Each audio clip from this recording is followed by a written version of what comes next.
Donald Trump Israel നേതൃത്വത്തോട് ഇറാനിലെ ആക്രമണങ്ങൾ നിർത്താൻ ആവശ്യപ്പെട്ടാൽ ഇറാനുമായുള്ള നയതന്ത്ര ചർച്ചകൾ എളുപ്പത്തിൽ പുനരാരംഭിക്കാൻ കഴിയുമെന്ന് ഇറാനിയൻ പ്രസിഡൻസിയുടെ വക്താവ് മജീദ് ഫറഹാനി ഇറാൻ സിവിലിയൻ സംഭാഷണത്തിൽ വിശ്വസിക്കുന്നുവെന്നും അദ്ദേഹം വ്യക്തമാക്കി. ഇത് നേരിട്ടോ അല്ലാതെയോ എന്നത് പ്രധാനമല്ല.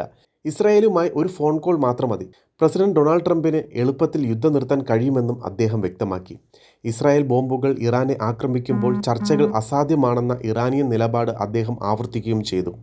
ആണവ സമ്പുഷ്ടീകരണം നിർത്തുന്നതിനെ ഇറാൻ പിന്തുണയ്ക്കുന്നില്ലെന്ന് ഫറഹാനി അറിയിച്ചു.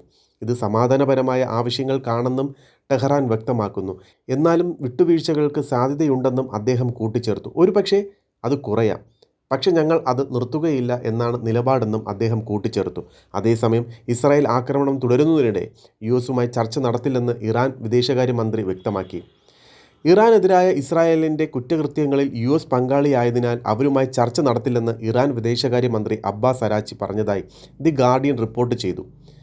ഇറാനെതിരായ ഇസ്രായേലിൻ്റെ യുദ്ധത്തിൽ പങ്കുചേരണോ വേണ്ടയോ എന്ന് തീരുമാനിക്കാൻ 2 ആഴ്ചത്തെ സമയപരിധി യുഎസ് പ്രസിഡന്റ് ഡൊണാൾഡ് ട്രംപ് നിശ്ചയിച്ചിരുന്നു. ഇറാനെ ആക്രമിക്കണോ വേണ്ടയോ എന്ന് യുഎസ് പ്രസിഡന്റ് 2 ആഴ്ചയ്ക്കുള്ളിൽ തീരുമാനമെടുക്കുമെന്നും വൈറ്റ് ഹൗസ് അറിയിച്ചിരുന്നു.